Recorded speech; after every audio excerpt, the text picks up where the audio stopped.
আমার জেলে বাউলিয়াদের উপরে অত্যাচার হয় সুন্দরবনে গেলে, জলদস্যু বনদস্যুর কবলে পড়তে হয় যেমনি, ঠিক তেমনি এই যে ফরেস্ট অফিসাররা আছে দুর্নীতিবাজ।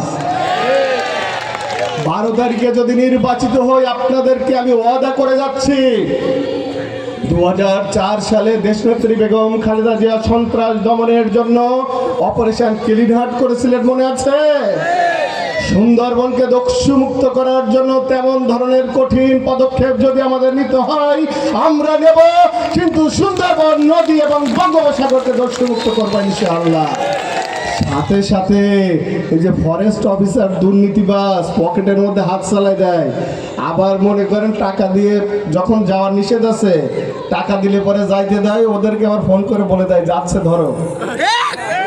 এই দুর্নীতিবাজ অফিসারদের তালিকা প্রস্তুত করুন যারা আপনার হাত থেকে টাকা নেয়। সারা শ্যামনগরে ধানের শীষের জোয়ার উঠেছে। 12 তারিখ সন্ধ্যায় ধানের শীষ বিজয়ী হলে 13, 14, 15 আমি 11টি ইউনিয়ন এবং পৌরসভা সফর করব, আমার হাতে এদের তালিকা তুলে দিবেন। এরপরে শপথ নিতে যাব ইনশাআল্লাহ। শপথ নিয়ে এসে সর্বপ্রথম এই দুর্নীতিবাজ অফিসারদের এখান থেকে তাড়াবো।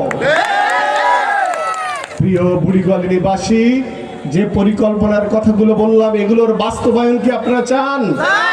বাস্তবায়ন যদি চান 12 তারিখে আপনারা কোন প্রতীককে বিজয়ী করবেন? সকলে হাত তুলেন, আমার মা বোনেরা হাত তুলেন।